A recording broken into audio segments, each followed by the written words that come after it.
నమస్తే welcome to our channel నేను మీ సిరి ఈరోజు మనతో పాటు ఉన్నారు Telangana TDP spokesperson AS Rao garu నమస్కారం సార్ మీరు అంటే మీకు తెలిసే ఉంటుంది నిన్నైతే జగన్ గారు అంటే ఏపీ ముఖ్యమంత్రి జగన్ గారు వచ్చేసి మన మాజీ ముఖ్యమంత్రి తెలంగాణ మాజీ ముఖ్యమంత్రి కేసీఆర్ని కలవడం జరిగింది సో ఇక్కడ అనేక చర్చలు అయితే తెర మీదకి వచ్చినాయి అందులో ఒకటి ఏంటంటే చెవిరెడ్డి భాస్కర్ రెడ్డితో అయితే జాగ్రత్తగా ఉండు ఎందుకంటే ఇక్కడ చేసిన సర్వేలలో బీఆర్ఎస్ వస్తుందని చెప్పారు కానీ కాంగ్రెస్ గెలిచింది సో నువ్వు జాగ్రత్తగా ఉండు ఎందుకంటే అక్కడ నీకు సర్వే చేస్తున్నారు కాబట్టి వాళ్ళు చెప్పింది నువ్వు వింటున్నావు కాబట్టి అక్కడ కూడా చేంజెస్ వచ్చే ఛాన్సెస్ ఉన్నాయి సో జాగ్రత్తగా ఉండు అని చెప్పారన్న ఒక వార్త అయితే చర్చ జరుగుతుంది సో ఇందులో ఎంతవరకు వాస్తవం ఉందంటారు సార్ ఇప్పుడు చెవిరెడ్డి భాస్కర్ రెడ్డి ఒక జోకర్ లాంటాడు ఆయన అరాచకాలు అక్కడంతా తెలుసు చంద్రగిరిలో మొత్తం చెవిరెడ్డి ఏం చేస్తాడు ఇక్కడ హైదరాబాద్కి వచ్చి ఈ పింకిలను చూసి కళ్ళు బయలు గమ్మిపోయి పింకిలో కొత్తాస వాళ్ళకిండు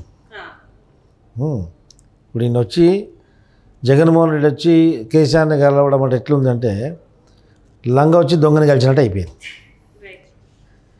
ఎందుకంటే ఒకటి మోసం చేసి దొంగతనం చేసి ఆల్రెడీ ఈయన చేసిన దొంగతనాలన్నీ ఆల్మోస్ట్ ఆల్ రేవంత్ రెడ్డి 50% కంటే ఎక్కువనే మోర్ దెన్ 50% ప్రజల్లోకి తీసుకుపోవడంలో సక్సెస్ అయ్యారు ఇప్పుడు కేసీఆర్ని ఒక దొంగలాగానే చూస్తున్నారు ప్రజలు మనోడు లంగ అన్ని లంగ పనులే 5 సంవత్సరాలు మొత్తం లంగ పనులే లంగ మంత్రులు ఆ లంగ ఎమ్మెల్యేలు మొత్తం ఒక ఎగ్జిబిషన్ కూరగాయల షాపు సూపర్ మార్కెట్ పెడితే మాకు పర్సంటేజ్ ఇస్తేనే పర్మిషన్ ఇప్పిస్తాం లేకుంటే మేము పొల్యూషన్ అని ఫైర్ అని రకరకాల డిపార్ట్మెంట్లను వాడుకొని వాళ్ళని ఇబ్బందికి గురి చేస్తున్నారు ఇంకో విషయము మన డైమండ్ రాణి రోజమ్మ ఈ మధ్య ప్రతి 10 రోజులకు ఒకసారి తిరుపతికి వెళ్తుంది చూసారా మీరు దాని కారణం ఏమనుకుంటారు నార్మల్గా అయితే దైవ దర్శనం కోసం వెళ్తున్నారని అనుకుంటారు తిరుపతికి ఎందుకు వెళ్తాం మనం దైవ దర్శనం కోసం వెళ్తూ ఉంటాం పాపం కడుకోనికే పాపాలు చేసిన పాపాలు కడుక్కోవడానికి భగవంతుని దగ్గరికి వెళ్తారు ఈమె భగవంతుని దగ్గర పోయి పాపాలు చేస్తుంది అంటే ప్రోటోకాల్ అనేది ఉంటుంది ఒక మంత్రికి ఒక మంత్రి హోదాలో ఉన్నప్పుడు ప్రోటోకాల్ ఉంటుంది నీకు ప్రోటోకాల్ ఉంటే నీ ఎంబడి 20 మంది 10 మంది ఎంతమంది ఉన్నా తీసుకెళ్తారు ఎన్ఆర్ఐలకు వాళ్ళకి వీళ్ళకు డబ్బులు తీసుకుని దర్శనాలు చేపిస్తుంది ఇది మొత్తం ఆంధ్రప్రదేశ్ మొత్తం కోడే కూస్తుంది అంటే ఏ విధంగా సార్ అంటే మీరు ఎట్లా చెప్తారు నేను ఒక మంత్రిని నా ఎంబడి 10 మంది తీసుకుపోవచ్చు కదా మంత్రి పోతే స్పెషల్ ప్రోటోకాల్ దర్శనం ఉంటుంది కదా మరి ఎన్ఆర్ఐలు ఎవరైతే వస్తున్నారో ఆంధ్రాకి వాళ్ళని మరి ఎన్ఆర్ఐలు వచ్చేవాళ్ళు ఒక 10 లక్ష రూపాయల దర్శనం చేయడానికి తప్ప వాళ్ళు పేడ్ ఆర్టిస్టులు గంటకి ఎంత వస్తుందో ఆలోచించుకుంటారు వాళ్ళు ఇంకేమైంది అంటే డబ్బులకు అమ్ముడు పోతున్నట్టేనా అమ్ముడు ఎప్పుడు పోలేదు రోజా చెప్పండి రోజా డబ్బులకు ఎప్పుడు అమ్ముడు పోలే రోజా డబ్బులకు ఎప్పుడు కక్కుర్తి పడలే చూపించండి ఒకసారి వెంకన్న దర్శనం కూడా నువ్వు డబ్బులకు కక్కుర్తి పడి మందన వేసుకపోతున్నావు వచ్చేస్తున్నావు మరి ఎవరైనా దర్శనంకి పోతే కుటుంబ సమేతంగా పోతారు కదా నీ మొగడేరి నీ బిడ్డలేరి నీ కొడుకులేరి ఎక్కడున్నారు సరే నువ్వు ఒకదాన్ని వెళ్తున్నావు నువ్వు దేవాదాయ శాఖ మంత్రిగా సరే నీ డిపార్ట్మెంట్ కలిసి చేతురు నీ చీఫ్ సెక్రటరీ ఉన్నారా నీ డిపార్ట్మెంట్కి సంబంధించిన ఎవరైనా నీ ఎంబడి ఉన్నారా ఎవరు లేరు కదా నువ్వు ఎప్పుడు బయటకు వచ్చినప్పుడల్లా కొత్త మొఖాలే కదా అవన్నీ ప్రజలు గమనిస్తలేరు అనుకుంటారా ప్రజలు ఏరే పుష్పాలు అనుకుంటారా ఇలాంటి కార్యక్రమాలన్నీ ఈ లంగ పనులు అంటారు ఇవన్నీ లంగ పనులు ఈ లంగలకు అందరికీ సర్దార్ ఎవరంటే జగన్మోహన్ రెడ్డి అందుకే లంగ వచ్చి దొంగను కలిసినని చెప్పిన ఇప్పుడు దాకా ఇక చెవిరెడ్డి చెప్పినటువంటి ఏంటంటే ఏ పేడు సర్వే అయ్యేది ఎవడిస్తే మనకు మాట మాట్లాడతాడు రేపు కేఏపాల్ పైసలు ఇస్తే కేఏపాల్ గెలుస్తారని చెప్తాడు చెవిరెడ్డి చూస్తాం ఎట్లుంటుంది అట్లా ఉంటుంది అంటే సర్వే చేయడం అంటే కొన్ని డబ్బులు ఇచ్చేస్తే ఇప్పుడు మీరు నాకు డబ్బులు ఇచ్చేస్తే మీరు గెలిచి కేసీఆర్ ఫామ్ హౌస్లో వండి కేటీఆర్ ఎంబడి తిరిగి ఈడ పెట్టిన బేజా కలేజా మందు తాగి ఈడ పెట్టిన బేజా కలేజా తిని ఆడ తాగిపించిన మందు తాగి వీనికి అనుకూలంగా సర్వే ఇచ్చిండు వీడు వంగిపోయిండు అంతే అంటే అంత తెలివి లేకుండా ఉన్నారంటారా మన మాజీ ముఖ్యమంత్రి తెలివి ఎవరికి ఉంది తెలివి ఉంటే రాష్ట్రానికి అధోగతి పట్టిస్తాడా అన్ని దొంగ తెలివే కదా చీమలు కట్టిన పుట్టని పాము కబ్జా చేసినాడు తెలంగాణ ఉద్యమాన్ని కబ్జా చేసి తెలంగాణ మొత్తం తాగుబోతు తెలంగాణగా మార్చాడు ఈ తెలివినోడు చేసే పనా బొగ్గు నిక్షేపాల మీద పిల్లర్లు కట్టి బ్రిడ్జ్ డ్యాంప్ కట్టిండు రిజర్వాయర్ కట్టిండు కాళేశ్వరం కట్టిండు అది నాశనం అయిపోతుంది ఎవరో చేసామని అది తెలివినోడు చేసే పనా మిషన్ భగీరథ అని చెప్పేసి కమిషన్లు దండుకున్నాడు 17 సార్లు పబ్లిక్ సర్వీస్ కమిషన్ ఎగ్జామ్ పెడితే ప్రతిసారి చెనగల్ బటన్లాగా జిరాక్స్ సెంటర్లలో క్వశ్చన్ పేపర్లు దర్శనం ఇచ్చాయి ఇది తెలివినోడు చేసే పనా వాళ్ళు చేయలేదని చెప్పిండ్రు కదా, ఎవరు చేయలేదు. కేటీఆర్కి ఎట్లాంటి సంబంధం లేదు ఇది ఇందులో. సిగ్గు శరమున నా కొడుకైతే ఒక్క పేపర్ లీక్ అయితే నైతిక బాధ్యత వహిస్తూ వాడు విద్యాశాఖ మంత్రి, ఆ సెక్రటరీ రాజీనామా చేయాలా. గతంలో రాజకీయం స్వాతంత్రం వచ్చి నుంచి ఇప్పటివరకు ఏ విధంగా పరిపాలిస్తున్న క్యాబినెట్లు అనేది ఒకసారి వాడు వెనక తిరిగి చూస్తే తెలుస్తుంది. సిగ్గు లేకుండా మరి లీక్ చేసి తర్వాత మాకు సంబంధం లేదంటే ఎవడరా బాయ్ ప్రభుత్వం నడిపేది? నువ్వు కాదా? ఇంకెవడ నడుపుతున్నాడా? నువ్వు ప్రతిపక్షంలో ఉన్నావా పాలకపక్షంలో ఉన్నావా? పాలకపక్షంలో ఉన్నావు, అలా ముఖ్యమంత్రివి, నీ కొడుకు దానికి బాధ్యత. మరి నువ్వు ఎట్లా బాధ్యత వహించావు? దాని మీద ఎట్లాంటి యాక్షన్ కూడా తీసుకున్నట్టు అనిపించలేదు. ఏం తీసుకోలేదు, యాక్షన్ లేదు, పాడలేదు, మట్టలేదు. అందుకే ప్రభుత్వం దిగిపోగానే దొంగల్లా ఉరికిపోతున్నారు కదా రాజీనామాలు ఇచ్చి.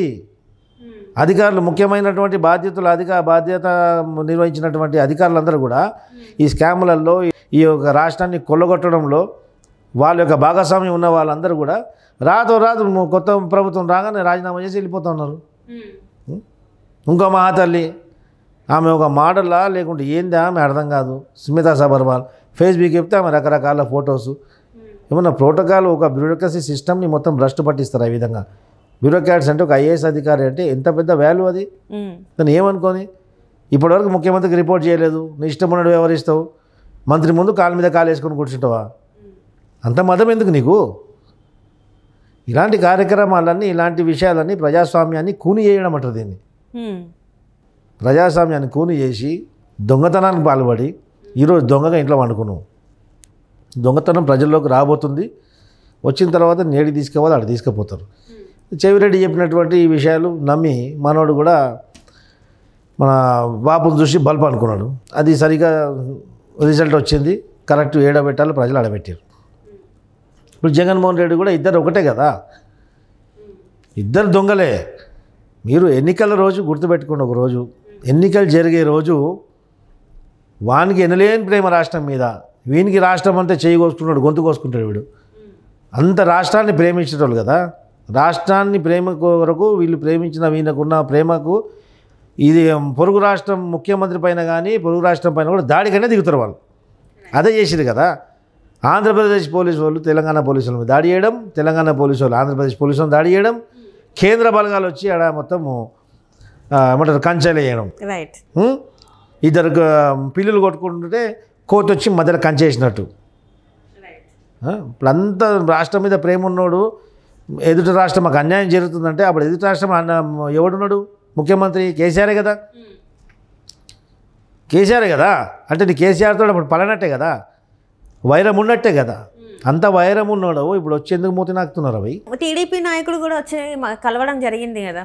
అది కట్టేసి, అది పరామర్శించడం కట్టేసి కాలేదు. ఓకే, నువ్వు రాష్ట్రం పైన చెప్తున్నావు. నీకు రాష్ట్రం గురించి నువ్వు అధికారంలో ఉండి నా రాష్ట్రం యొక్క నిధులు, నా రాష్ట్రం నీళ్లు దోసుకుపోతున్నాఅని చెప్పేసి దాడికి పాల్పడినావు కదా.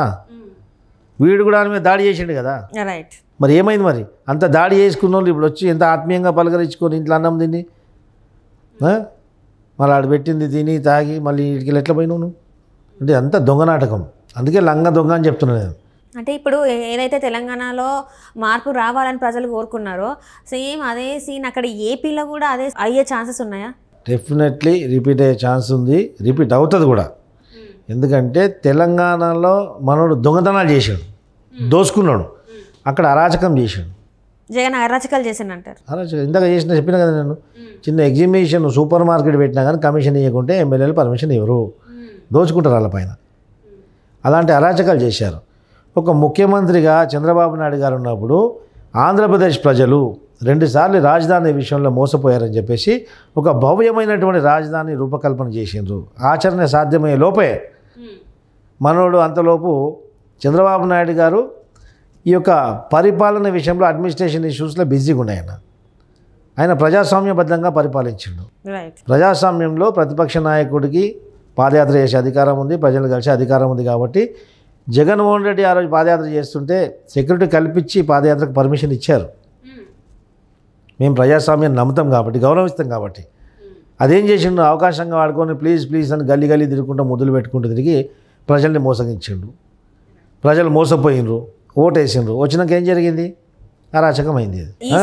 రాగానే ఏం చేశారు చెప్పండి? అద్భుతమైనటువంటి రాజధాని రూపకల్పన చేస్తే 3 ముక్కల్లాగా చేశాడు. 3 రాజధానులు అని చెప్పేసి 3 రాజధానులు ఇప్పుడు ఏడుందిరా నాయన, ఎక్కడుంది? చెల్లా చెదరం చేసిండు. దేశవ్యాప్తంగా దేశంలో ఉన్నటువంటి రాష్ట్రాలలో రాజధాని లేని రాష్ట్రం ఏంటంటే ఆంధ్రప్రదేశ్. రైట్. మరి ఈ విధంగా చేసినావు నువ్వు. డెవలప్మెంట్ ఏ విధంగా ఉంది? ఒకప్పుడు కూలీలు వలసపోయేది పొరుగు రాష్ట్రాలకు, పొరుగు నగరాలకు. అక్కడ ఉన్నటువంటి వ్యాపార సముదాయం వలసపోయింది. ఈరోజు బిజినెస్ కమ్యూనిటీ మొత్తం ఆంధ్రప్రదేశ్ నుంచి వలసపోయింది. మళ్ళీ ఇప్పుడు చంద్రబాబు నాయుడు గారు వస్తేనే అక్కడ వనరులు చేకూరుతాయి, అక్కడ బిజినెస్ ఇంప్రూవ్ అవుతుంది. అదర్వైజ్ మళ్ళీ ఒక రావణ కాష్టలాగా తయారవుతుంది రాష్ట్రం. ప్రజలు దాన్ని గమనించారు. They are ready to give the mandate against Jaganmohan Reddy. Right. Thank you so much sir.